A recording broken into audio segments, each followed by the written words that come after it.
नमो नमः छात्रों, आज विद्यालय से मैं निधि श्रीवास्तव एक बार फिर से संस्कृत की इस कक्षा में यूपी बोर्ड के कक्षा 10वीं के छात्रों का स्वागत करती हूँ। छात्रों, पूर्व की कक्षाओं में आप लोगों ने पद्य पीयूषम द्वितीय पाठ के वृक्षाणाम चेतनत्वम अर्थात वृक्षों में भी चेतनता होती है, इसके बारे में पढ़ा। और छात्रों, आपको ये बता दें कि प्रस्तुत पाठ जो है वो महाभारत से ही संग्रहित है और इसमें महर्षि भृगु और महर्षि भारद्वाज वृक्षों में चेतनता होती है इसके बारे में बातचीत कर रहे हैं। तो महर्षि भृगु जो है वो हर बातों और भारद्वाज जो है वो हर बातों को श्लोकों के माध्यम से आपके सामने प्रश्नवाचक और उत्तरवाची दोनों के रूप में प्रस्तुत कर रहे हैं। तो छात्रों, आपको यहाँ पर बताया जा रहा है कि वृक्षों में चेतनता होती है और इस चेतनता के माध्यम से बताया जा रहा है कि वृक्षों में 5 तत्व हैं और उन 5 तत्वों के आधार पर 5 ज्ञानेंद्रियां भी निर्धारित की गई हैं।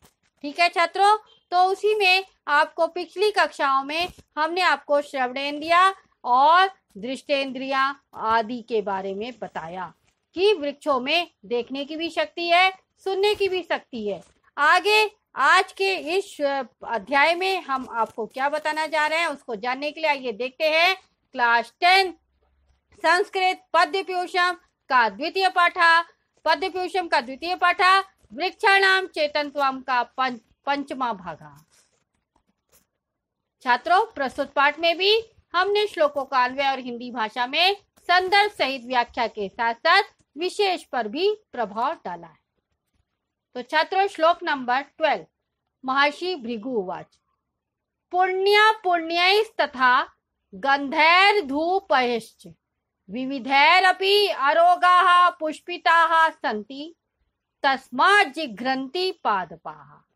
क्या बता रहे छात्रों भृगु जी कि पुण्या पुण्यैस्तथा गंधैर्धूपैश्च विविधैरपि अरोगाः पुष्पिताः सन्ति तस्मात् जिघ्रन्ति पादपाः।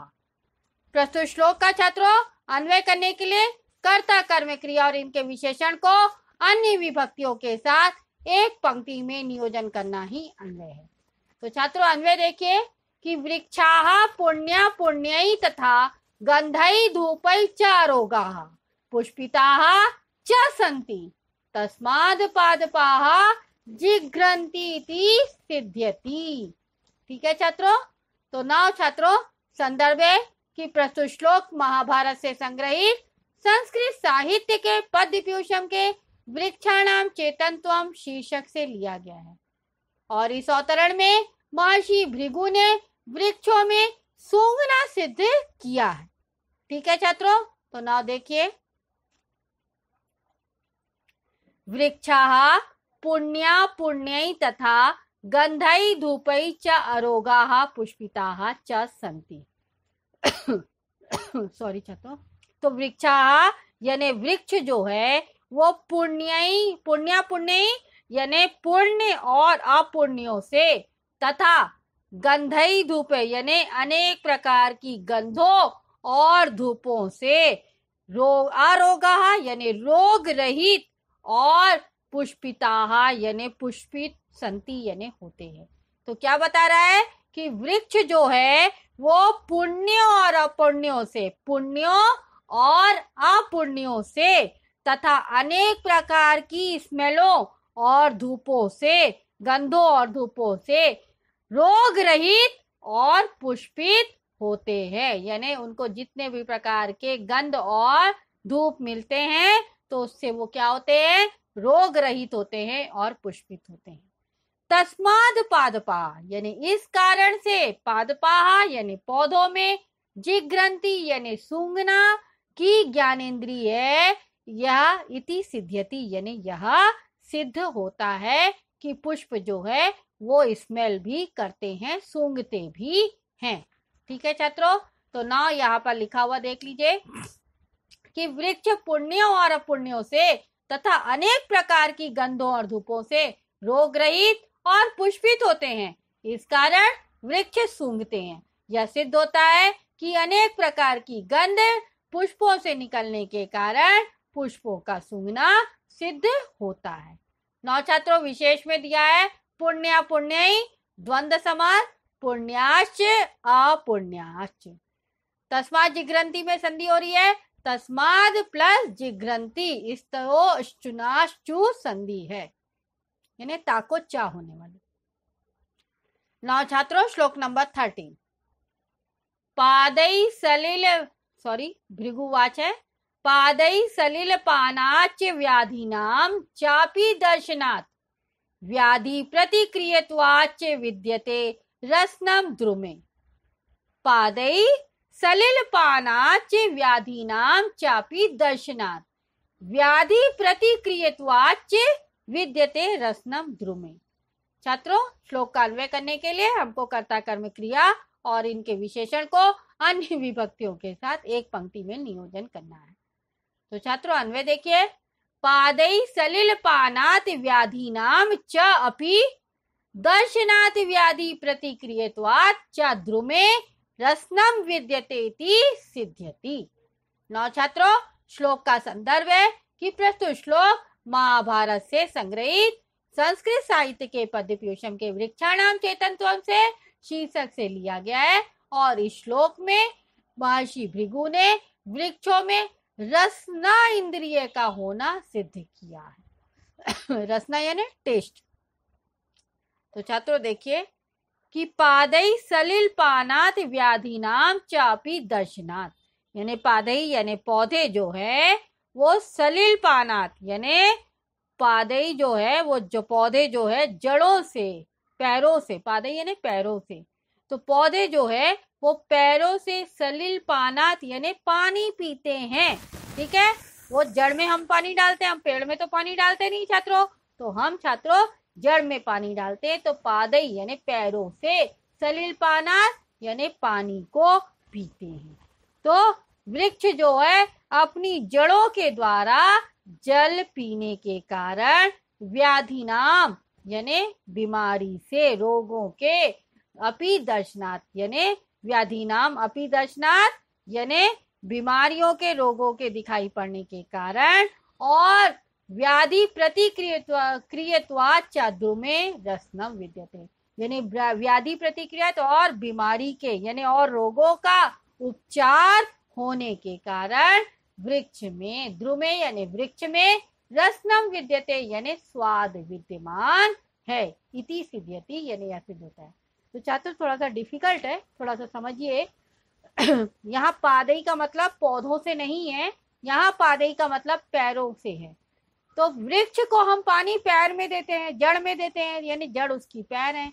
तो इसलिए वो कह रहा है कि पादै सलिल पानात् यानी पौधे की जड़ों में हम पानी डालते हैं, तो उससे क्या होता है, पौधे उसके कारण, पानी डालने के कारण, पानी पीने के कारण रोगों के, व्याधिनाम चापि दर्शनात् यानी बीमारी दिखाई पड़ने के कारण, और व्याधि प्रतिक्रियत्वात् यानी और रोगों का उपचार होने के कारण द्रुमा में यानी वृक्ष में रसनम विद्यते यानी रसना टेस्ट विद्यमान, इति सिद्ध्यति यानी यह सिद्ध होता है। तो ध्यान से सुन लीजिए कि अपनी जड़ों के द्वारा जल पीने के कारण और रोगों के दिखाई पड़ने के कारण और रोगों का उपचार होने के कारण वृक्ष में स्वाद लेने की सामर्थ्य शक्ति होती है। रसनेंद्रिय के अभाव में जल पीना और रोगों की दवा पीना संभव नहीं है। क्यों? क्योंकि हम तो वृक्ष में पानी के माध्यम से शक्ति डालते अर्थात बीमार वृक्षों में दवा छिड़की जाती है और वे पानी जमीन से ही पीते हैं। बिना स्वाद के दवा का प्रभाव हो ही नहीं सकता, इसलिए वृक्ष में रसना भी विद्यमान है।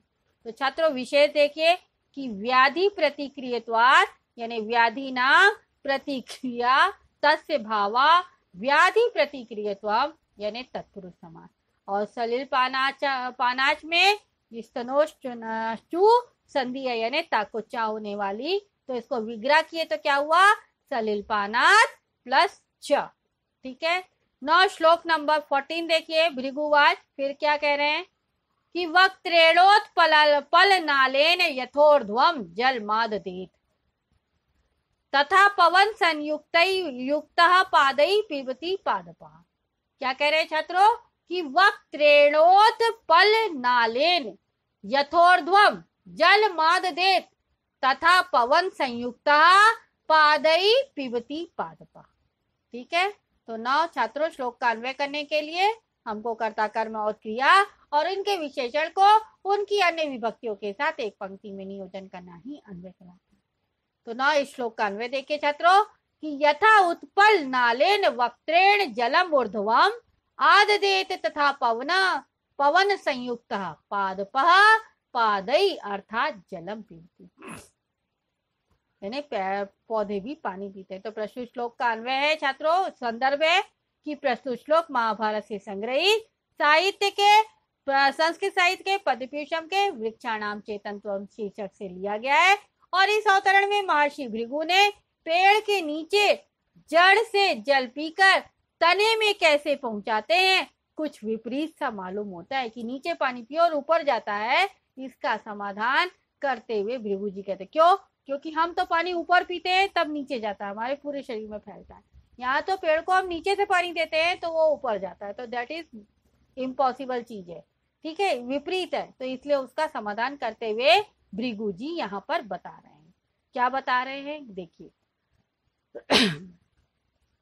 यथा उत्पल नालेन, यथा यानी जिस प्रकार से, उत्पल नालेन यानी कमल की नाल, वक्त्रेण जलम ऊर्ध्वम आदित यानी सॉरी छात्रों, यानी जिस प्रकार से कमल नाल, कमल दंड से मुख के द्वारा जल ऊपर, जलम ऊर्ध्वम यानी जल ऊपर दिया जाता है, यानी हम लोग कमल में मुख में पानी देते हैं और वो कमल नाल में जल में जाता है।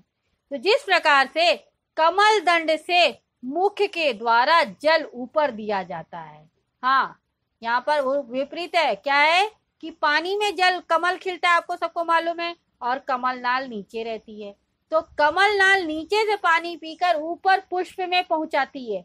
ठीक है छात्रों, तो इसलिए बता रहा है कि जिस प्रकार कमल नाल यानी कमल दंड से मुख के द्वारा जल ऊपर दिया जाता है, उसी प्रकार वायु युक्त पेड़ वादतेन तथा पवना संयुक्त पादपा, अर्थात उसी प्रकार पवना संयुक्त पादपा अर्थात वायु युक्त पेड़ अर्थात जलम पीबती यानी वायु युक्त पेड़ अपनी जड़ों से पानी पीते हैं।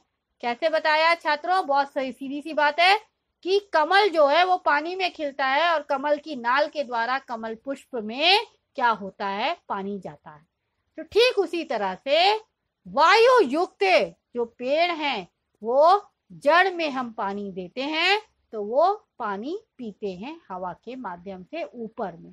ठीक है ना छात्रों, इसका व्याख्या लिखा हुआ देख लीजिए कि जिस प्रकार कमल दंड से मुख के द्वारा जल ऊपर दिया जाता है, उसी प्रकार वायु से युक्त पेड़ अपनी जड़ों से जल पीते हैं। ठीक है ना, यहाँ विशेष में उत्पल नालेन में उत्पल से नालम षष्ठी तत्पुरुष हो रहा है और वक्त्रेणोत्पल नालेन में वक्त्रेण प्लस उत्पल नालेन यहाँ पर गुण स्वर संधि यानी आद गुण स्वर संधि है। ठीक है छात्रों, इसी के साथ में यह अंश यहाँ पर समाप्त होता है। आज के इस अंश में आपने क्या क्या पढ़ा, आपने पढ़ा कि वृक्षों में सूंघने की प्रक्रिया होती है, वृक्ष देखते हैं और साथ ही साथ वृक्ष पानी भी पीते हैं, यानी यहाँ पर वृक्ष में सूंघने की प्रक्रिया है, स्मेल लेते हैं, फिर टेस्ट करते हैं और साथ साथ पानी भी पीते हैं। और कैसे पानी पी रहे हैं, नीचे से ऊपर।